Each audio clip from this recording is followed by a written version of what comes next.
Savez-vous ce que signifie votre prénom? Pourquoi vos parents l'ont choisi? Est-ce qu'il y a une signification particulière pour eux? Renferme-t-il une histoire? Pourquoi ce prénom?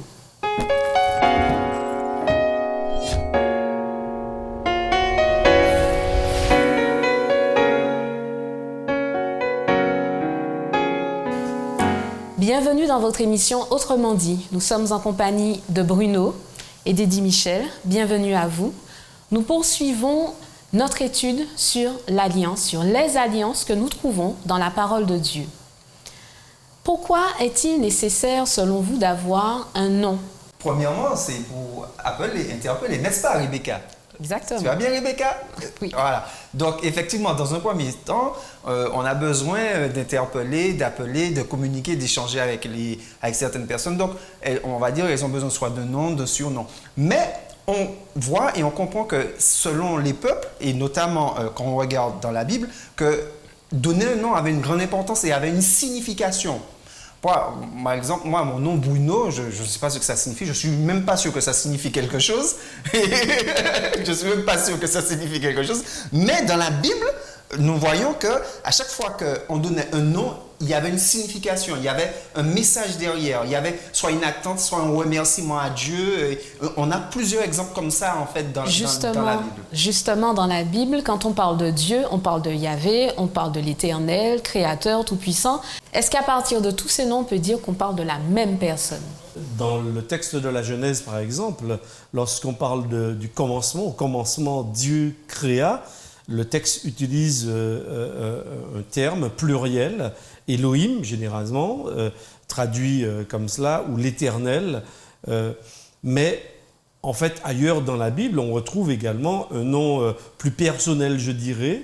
Par exemple, lorsqu'il va parler à Abraham, lorsqu'il va s'adresser, par exemple, à Moïse, particulièrement, qui lui demande « Mais dis-moi quel est ton nom ?» Et il va lui répondre « Oui, je suis qui je suis ». Donc, et là, on parle particulièrement du tétragramme. Donc, on voit effectivement d'une façon générale, quand Dieu est créateur, il fait des prouesses, etc., eh bien, on met Elohim, mais parfois même on dit Dieu puissant, Dieu fort dans les combats. En fait, il y a plusieurs... C'est en fonction de la situation. Oui, en fonction de la situation. Mais on trouve également un nom particulièrement personnel, c'est le terme du tétragramme que l'on traduit dans nos Bibles par « je suis ». Parfois aussi, on le traduit par l'Éternel. Ça dépend des situations, mais en quelque part, ce nom signifie ou signifierait « je suis ». Parlons de l'alliance d'Abraham avec Dieu. Qui était Abraham? Abraham, souvent, on va dire qu'on le connaît comme étant le père de la foi. On le cite souvent comme le père qu'on retrouve dans les trois grandes religions monothéistes. Qu'on retrouve que ce soit... Exactement. On retrouve chez les musulmans, dans le judaïsme, chez les chrétiens, on retrouve Abraham qui, on va dire, comme si ce serait l'origine, tout en sachant très bien que ça part depuis plus longtemps qu'Abraham. Mais pourquoi Abraham? Notamment par rapport au fait il y avait justement une alliance dans Abraham, que toutes les nations seraient bénies en Abraham, par la foi en fait. Pourquoi lui? Alors il y a aussi une notion de peuple liée à Abraham. La nation juive, je dirais, hébraïque, va prendre naissance à partir d'Abraham. Alors pourquoi effectivement Abraham? Alors il faut se souvenir que dans le projet de Dieu de Genèse chapitre 3 verset 15, eh bien il y a justement cette idée qu'un descendant de la femme, d'accord, écraserait la tête du serpent. Et donc, on va voir justement dans la Bible eh bien, la façon dont Dieu va procéder pour que se réalise justement cette parole. Donc, lorsque Dieu va appeler Abraham, je ne pense pas, en tous les cas, le texte ne le dit pas, qu'Abraham soit supérieur à quelqu'un d'autre, etc. Non, pas du tout. Dieu, comme il l'a fait avec Noé, eh bien, il fait grâce à Abraham. Il s'approche de lui et il s'engage envers lui et lui dit « Je te bénirai et tu seras père d'une grande nation ». Donc Abraham, incroyable, là aussi, eh bien, il rentre dans le jeu de Dieu, il croit en Dieu, il prend Dieu au mot et c'est comme cela que commence cette aventure entre Abraham et Dieu, entre Dieu et Abraham. Et je vais ajouter par rapport à ce qu'il disait, c'est que on a l'impression aussi que Dieu choisit le plus faible ou le plus petit, parce qu'il est fait mention dans la Bible qu'Abraham, qu'il était marié, plutôt pas épousé, qu'il était marié à Saraï et que Saraï était, le texte nous dit, elle était stérile. Alors qu'il y en avait d'autres, il y avait d'autres frères qui avaient des enfants et que Dieu aurait pu choisir. Mais on a l'impression que Dieu choisit le plus faible, celui qui part avec, on va dire, un handicap. Exactement. Justement, c'est ce que j'avais demandé. Qu'est-ce qui caractérisait Abraham, en fait, par rapport à d'autres? Mais voilà, c'est ça. Exactement. On a l'impression, quand nous lisons le texte, qu'effectivement, que Dieu choisit celui qui part avec un handicap. Et comme disait Eddie, il dit, OK, d'accord, je te fais confiance, j'avance avec toi. Ce qui est incroyable, vraiment, c'est que Dieu choisit quand même un homme qui est âgé de 75 ans. Donc il ne choisit pas quand même un jeune de 20 ans, de 25 ans, ou même je dirais de 40 ans. Dieu choisit et il appelle un homme, Abraham, il a quand même 75 ans. Alors, un homme de 75 ans peut enfanter. Saraï avait, me semble-t-il, une dizaine d'années en moins qu'Abraham, à peu près entre 8 et 10 ans. Et donc, et en plus, on observe qu'elle est stérile. Alors on se dit, mais tiens, Dieu a quand même de drôles de surprises lorsqu'il appelle quelqu'un et puis d'emblée il lui dit, je te bénirai. Donc oui, quand on voit la bénédiction, alors pour les gens de l'époque, mais aussi pour nous, avoir des enfants, c'est quand même une vraie bénédiction. C'est la bénédiction. C'est quand même des descendants. C'est assurer quand même une postérité pour l'avenir. C'est se projeter également dans l'avenir. Or là, Dieu appelle un homme, une femme, ils n'ont pas d'enfants. Il a 75 ans, et donc on se dit, bon, mais Dieu, comment il va opérer dans cette affaire, dans cette alliance avec Abraham? Comment s'est faite cette alliance? Eh bien, comme à peu près toutes les alliances, comme nous voyons depuis le début, c'est Dieu qui va vers l'autre, en fait. C'est Dieu qui initie, c'est-à-dire que Dieu va vers Abraham, comme il a été vers Adam et Ève, comme il a été vers Noé, il va vers et il propose un projet, en fait. Il propose un projet et il donne les différents enjeux. Voilà. D'accord. Est-ce qu'on peut s'arrêter justement sur les différents événements qui ont justement suivi cette alliance? Alors, c'est vrai, comme Bruno le disait, alors déjà dans Genèse chapitre 12, à partir du verset 1, on voit que l'Éternel dit à Abraham. Donc, la première partie de l'alliance, je dirais, conclue avec Abraham, elle repose sur une promesse, un engagement de Dieu qu'il aurait une descendance. Ensuite, on va le retrouver quelques années plus tard, dans Genèse chapitre 15. Et là, Dieu va réitérer, parce que Abraham, quand même, dit à Dieu, il me semble que je commence quand même à avancer en âge. Et je m'interroge, tu m'as dit que je serais père d'une grande nation. Je ne vois rien. Donc il s'interroge. Et Dieu renouvelle l'alliance. Il lui dit, mais de sortir, de regarder les étoiles. C'est quand même incroyable. Et Dieu renouvelle l'alliance. Il lui dit, c'est bien ce que je t'ai dit. Elle va se réaliser. Et puis après, dans Genèse chapitre 17, on nous dit qu'Abraham a 99 ans. Et dans Genèse 17, eh bien, il va renouveler l'alliance et il va lui dire, et c'est là où justement il y aura le changement de nom, d'accord? Donc Abraham signifiant père d'une multitude, Dieu lui dit, écoute, ton nom sera changé. Et ton nom, vraiment, m'engage personnellement par rapport au projet que je t'ai déjà annoncé 24 ans auparavant. C'est important pour Dieu de changer son nom à ce moment-là. Oui, de la même manière où Dieu se présente, et parfois, comme on le disait au début, il se présente avec un nom ou d'autres noms par rapport à la circonstance, par rapport aux événements. Là, Dieu, pareil, il montre à Abraham, comme Eddie le disait, qu'il s'engage et il lui montre même qu'il change son nom, en fait. Et c'est une belle chose de voir qu'en fait, que Dieu est capable de changer notre nom. Parce qu'effectivement, on voit souvent que donner un nom, ça associe le caractère de la personne, associe en fait l'histoire de la personne. Et c'est beau de voir en fait que Dieu peut changer notre nom. Dieu peut changer mon nom. Dieu peut changer le nom de tout chacun en fait. Mais dans le nom, il y a l'alliance. Oui. C'est-à-dire père d'une multitude. C'est-à-dire que Dieu s'est engagé avec lui et lui dit, OK, maintenant, ton nom, toutes les fois on va prononcer ton nom, tu vas entendre père d'une multitude. Ça veut dire que Dieu s'est engagé, déjà dans le nom qu'il change à Abraham, eh bien, il s'engage à réaliser et à tenir parole. Quand tu dis justement tenir parole, donc ça veut dire que Dieu a fait des promesses. Quelles sont ces promesses et est-ce que véritablement elles se sont réalisées? Ce qui est à noter effectivement dans les alliances, c'est que, comme on disait que Dieu fait des promesses, mais Dieu, quand il fait la promesse, il s'attend à ce que le peuple ou l'homme à qui il fait la promesse lui fasse confiance. Et c'est ce qu'on voit qui sous-tend dans l'alliance. C'est que Dieu nous appelle à lui faire confiance. Et justement, et comme Dieu appelle Abraham à lui faire confiance, eh bien, il ne va pas lui donner tout de suite. Et justement, il va Presque le mettre à l'épreuve. oui, parce que le mettre à l'épreuve, faire naître, faire grandir cette confiance en Dieu. Et c'est ce qu'on voit dans toutes les alliances. Est-ce qu'on peut considérer sans confiance, il n'y aura pas de réalisation de promesses?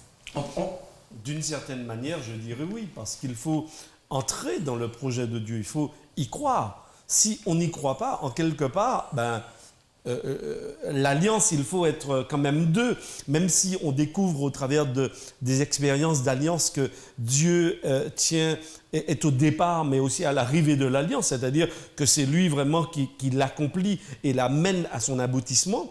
Mais on observe également que si l'homme ne répond pas, parce que dans alliance, il y a allié, eh bien, si l'homme ne s'allie pas avec Dieu, en quelque part, cela reste lettre morte. Son but premier, c'est justement de faire naître cette confiance. C'est son but, en fait. C'est de rétablir cette confiance qui a été perdue. À chaque fois que Dieu fait une alliance, c'est pour rétablir cette confiance. Le but de Dieu, c'est la confiance, en fait. C'est de rétablir la confiance. Est-ce qu'on peut revenir et s'arrêter sur les promesses qui ont été faites à Abraham? Oui, bien sûr. La première promesse que Dieu adresse à Abraham se trouve donc dans Genèse chapitre 12. Et il lui dit, « Je ferai de toi une grande nation, je te bénirai, je rendrai ton nom grand et tu seras une source de bénédiction. Je bénirai ceux qui te béniront et je maudirai ceux qui te maudiront et toutes les familles de la terre seront bénies en toi. » Première promesse que Dieu fait à Abraham. Ça veut dire que, enfin, même moi aujourd'hui j'entends ces paroles, je me dis waouh, je me dis incroyable. Qui suis-je pour que Dieu s'engage ainsi à ce que des peuples, des nations entières, des familles soient bénies à partir de moi? Ça veut dire que Dieu, d'une certaine manière, quand moi je lis le texte, Dieu investit énormément en l'homme.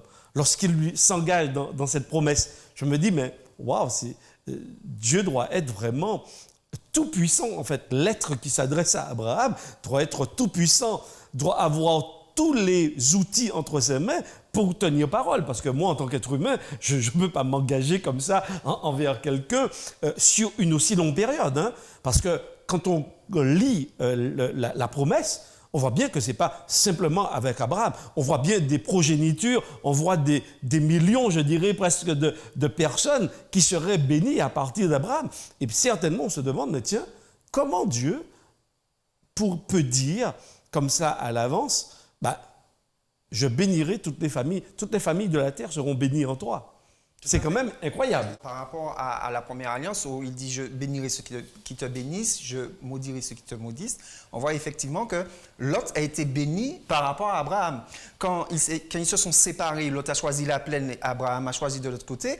On voit que Lot a été pris dans des guerres par rapport au roi de Sodome et Gomorrhe, qu'il a été pris. Et finalement, c'est Abraham qui va le sauver et Abraham voit que Dieu est avec lui parce qu'il y a eu une guerre entre différents rois et pourtant Abraham a réussi à tout récupérer et il a sauvé Lot. Et on voit que déjà là, à la question que tu posais, est-ce qu'on voit la réalisation? Nous voyons qu'effectivement, nous voyons déjà une partie de la réalisation. C'est que Lot et bien d'autres peuples sont bénis en Abraham déjà. Le fait qu'il fasse confiance à Dieu en fait. Tout à fait. Et puis il y a aussi cette promesse d'une terre.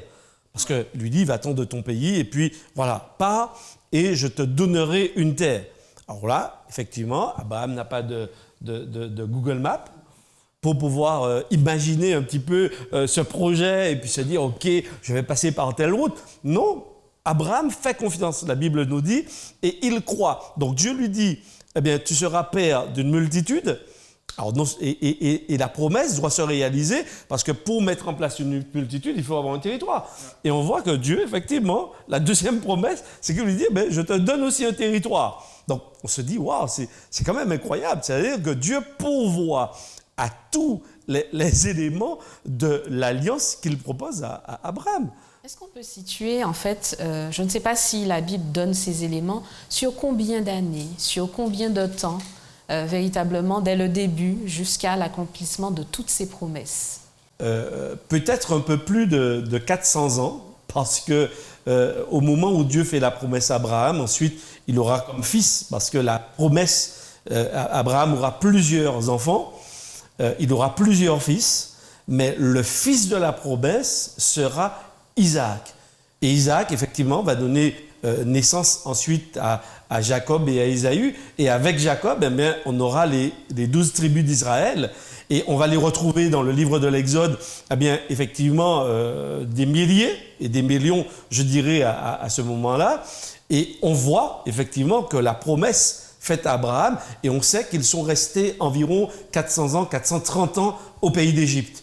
Donc ça veut dire qu'il faut quand même remonter un peu plus. Donc on est autour de plus de 500 ans avant. Donc sur une période de 500 ans, d'ici que le peuple d'Israël se soit véritablement installé sur la terre promise, il s'est quand même déroulé un peu plus de 500 ans. Aujourd'hui, par rapport à ce qui se passe dans le monde, par rapport à ce qui est écrit dans la parole de Dieu, comment je dois me sentir?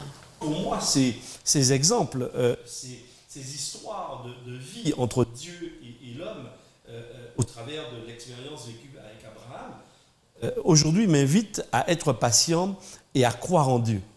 Parce que quand je lis ces histoires, c'est vrai que nous sommes quand même à une époque où on est extrêmement pressé, on a nos téléphones portables, on a tout à portée de main, on souhaite que les choses se réalisent très très rapidement et nous n'avons pas forcément comme la plus grande des vertus la patience. Mais il me semble que ce texte, justement, dans l'histoire d'Abraham, m'invite vraiment à m'appuyer sur Dieu, même si je ne sais pas comment les choses vont se réaliser. Et c'est vrai qu'aujourd'hui encore, dans la société dans laquelle nous vivons, croire en Dieu, ce n'est pas simple. Croire aux promesses de Dieu, à la réalisation de mondes nouveaux, vraiment, c'est pas la nouvelle qui court les rues aujourd'hui. Et on a plus tendance à croire en la science, en l'homme et en projet de l'homme qu'au projet de Dieu. Et pourtant, la Bible m'invite vraiment à faire confiance à Dieu et à être patient, à cultiver en fait cette patience qui n'est pas forcément mienne. Ceux qui nous regardent doivent se dire, d'accord, mais ça fait tellement longtemps qu'on le dit. Oui, non, mais par rapport à ce que tu disais, à la question que tu posais, effectivement, nous voyons que Abraham dit à Dieu, mais c'est bien Dieu, d'accord, j'aurai un beau pays, mais je regarde, j'ai pas d'enfant, comme si Abraham est en train de dire à Dieu, mais tu as l'impression, Dieu, tu n'as pas vu que tu as oublié quelque chose là? Ok, j'aurai un beau territoire, mais la seule personne qui peut hériter, c'est Eliezer et Dieu. Il lui dit, comme pour ne pas dire à Dieu, hey, tu as oublié quelque chose. Il dit, mais la seule personne qui va hériter, effectivement, et nous sommes comme ça aussi. Et ce que ça nous montre, en fait, c'est que Dieu a besoin de ces situations-là. Dieu, et si elles n'existent pas, Dieu va permettre qu'elles existent dans notre vie, justement, pour que, comme Eddie disait, pour que nous puissions cultiver la patience et le fait de faire confiance. Parce que si, quand Dieu a parlé à Abraham, il lui avait donné la chose tout de suite, Abraham n'aurait pas eu besoin de foi.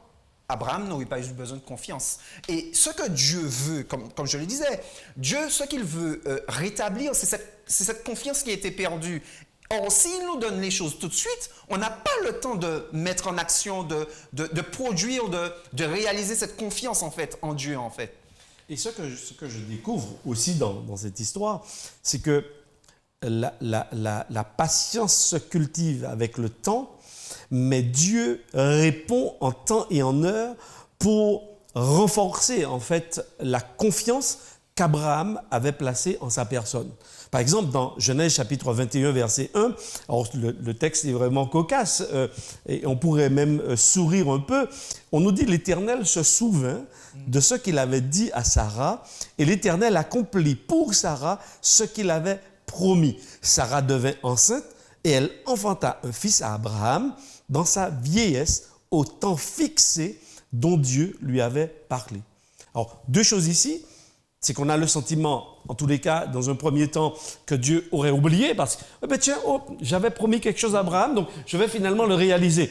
En fait, le texte nous dit non, au temps fixé. Ça veut dire que Dieu, moi ce que je comprends dans ce texte, c'est que Dieu a une chronologie. Il a un temps où il pose des actions pour que nous lui fassions confiance. Et la plus belle preuve pour Abraham, c'est que lui, il est pratiquement se dit à la limite, bon, je suis quand même bien vaillant, je peux encore féconder mon épouse, mais par contre, mon épouse, elle ne peut plus. Et d'ailleurs, Sarah, elle va rire, parce que quand elle va entendre ça, elle va rire, elle va dire, c'est pas possible, Dieu s'est trompé, je peux plus enfanter, mon corps physique, physiologique ne peut pas le faire. Et on voit justement que Dieu, en dépit de toute la science de l'époque, en dépit du raisonnable, va tenir parole. C'est ça qui est vraiment intéressant et surprenant aussi. Ça veut dire que Dieu, quand il promet, il s'engage dans la réalisation du projet, en dépit de ce que nous pouvons comprendre ou croire. On nous dit souvent, le temps de Dieu n'est pas notre temps. Aujourd'hui, je m'impatiente. Je vois que les choses changent. Il y a le coronavirus, il y a toutes sortes de choses. Comment m'accrocher?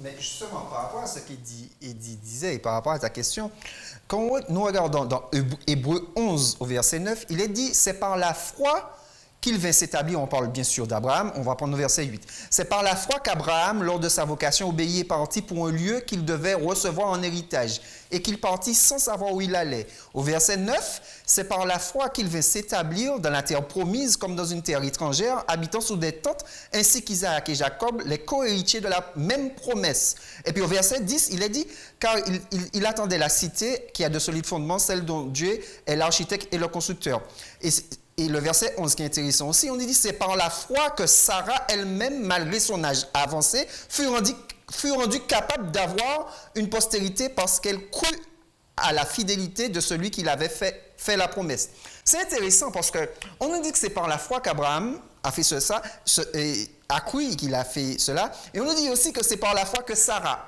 Or, il disait, Sarah a ri. Mais Abraham aussi a ri. Le texte nous le révèle. Quand Dieu a dit Abraham a ri, et il nous révèle que Sarah a ri. Ça veut dire que le fait qu'on ait des doutes n'entrave pas Dieu dans sa promesse pour nous. Le but de Dieu, justement, comme tu disais, qu'on peut avoir des doutes, Dieu veut nous amener, justement, quand bien même les doutes, comme qu'on aurait des doutes par rapport... Bruno, tu imagines, tu entends une voix qui te dit, on se projette un peu dans le temps, ton épouse, ok, vous êtes déjà bien âgé, ton épouse a plus de 80 ans, 85 ans, et tu entends dire qu'elle sera enceinte. Bruno, tu vas rire, non? J'ai déprimé. Non, mais c'est... Oui. Je pense que tu vas rire, tu vas dire que... Oui, attends, c'est pas possible. Non, mais c'est sûr. C'est pas possible. Qu'est-ce qui leur a permis de croire? Qu'est-ce qui leur a permis? Ce qui leur a permis de croire, c'est pas eux. C'est la personne qui faisait, comme Eddie disait, c'est la personne qui faisait la promesse. Et quand Dieu se présente, justement, tu parlais de nom, tu parlais de nom au départ, on voit que Dieu se présente comme le Dieu tout-puissant, El Shaddai. Pour dire que c'est pas Bruno qui se présente, c'est pas n'importe, on n'a pas affaire avec n'importe qui là. Et il se présente quand bien même. Et effectivement, on voit qu'Abraham rit, Sarah rit, mais pourtant, ils se disent, comme un peu les disciples avec Jésus, ils ont fait la pêche pendant toute la nuit, ils se disent, Seigneur, Jésus leur dit d'envoyer le filet. Je dis, mais Seigneur, on a passé toute la nuit. Bon, mais comme c'est toi qui le dis,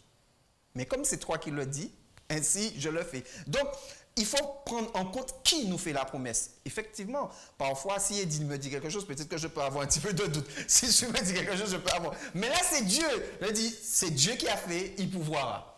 Et puis on voit qu'Abraham quand même marche avec Dieu. C'est-à-dire qu'il a des expériences. Et au fil du temps, sur les 25 ans là, on voit quand même que il a des expériences avec Dieu et cela renforce. Donc, il franchit à chaque fois un certain nombre d'étapes dans cette confiance. Donc, il se dit, OK, à un moment donné, je peux donc m'appuyer parce que cette personne, elle est sûre, elle est fiable. Et on voit toutes ces expériences. Quand, un peu plus loin, on voit que Dieu va dire à Abraham, OK, lève-toi. Donc, ça veut dire qu'Abraham a déjà plus de 100 ans, peut-être 115, 120 ans. Dieu lui dit, va, prends ton fils, ton unique. On voit qu'Abraham se réveille de bon matin et il y va. Mais pourquoi il y va? Ben parce que justement, il a eu cette expérience avec Dieu. Il a vu le miracle que Dieu a opéré et que ce fils, en fait, c'est un cadeau du ciel. C'est un vrai miracle de Dieu. Donc je crois que plus on avance et on ose faire confiance dans l'attente, eh bien, on est prêt aussi à franchir un certain nombre d'étapes parce que nous savons qui est celui qui nous parle, qui s'adresse à nous et qui nous fait ses promesses. En conclusion, est-ce qu'on peut inciter les personnes qui nous écoutent, les personnes qui nous regardent, à cheminer avec Dieu? Ah, mais bien sûr, parce que quand nous regardons aujourd'hui, les hommes politiques nous appellent à leur faire confiance, bientôt d'ailleurs, Oui, bientôt d'ailleurs, nous appellent à faire confiance, tout un chacun nous appelle à faire confiance. Et pourtant, on voit que justement, par rapport à l'expérience que nous faisons dans la vie, qu'on ne peut pas toujours leur faire confiance. Par contre, on remarque que par rapport à ce qu'il disait, toutes les étapes de la Bible, toutes les expériences de la Bible, et nous remarquons que Dieu travaille avec tout un chacun pour les amener justement à cette confiance où nous serons prêts à emmener notre fils parce que Dieu nous le demande. Abraham, Dieu ne lui a demandé, comme Eddie a dit, au temps marqué. Dieu ne lui a pas demandé avant. Dieu lui a demandé au moment où il savait qu'Abraham était prêt. Et Dieu travaille avec chacun de nous pour nous emmener à un point de confiance où nous pourrons cheminer complètement avec Dieu. Non, je dirais que, en dépit des difficultés, en dépit des problèmes qui sont les nôtres, en dépit de ce climat d'insécurité dans lequel nous vivons aujourd'hui, Dieu, au travers de sa parole, se montre un personnage sûr. Un roc, d'ailleurs, la Bible utilise cette expression pour parler de Dieu. Eh bien, je crois que lorsqu'on apprend à faire confiance à Dieu, on voit qu'il tient parole et rien ne nous arrache, rien ne nous ébranle, rien ne nous décroche de son amour. Et moi, j'inviterai vraiment nos amis auditeurs à faire cette expérience avec Dieu, à oser avec Dieu, parce que comme il a été fidèle avec Abraham en dépit de ses difficultés, en dépit de ses fautes, et ça c'est très intéressant aussi d'observer que cet homme a commis un certain nombre d'erreurs dans son parcours avec Dieu. Mais Dieu l'a regardé et Dieu l'a vu comme, et d'ailleurs le texte dit, il eut foi en Dieu et Dieu le considéra comme juste. Mais de la même manière, si nous faisons confiance au plan de Dieu, Dieu nous considère comme justes, comme il a considéré Abraham comme juste. Merci Bruno, merci Eddie Michel, merci de nous avoir suivis. Nous vous donnons rendez-vous dans un prochain épisode d'Autrement dit.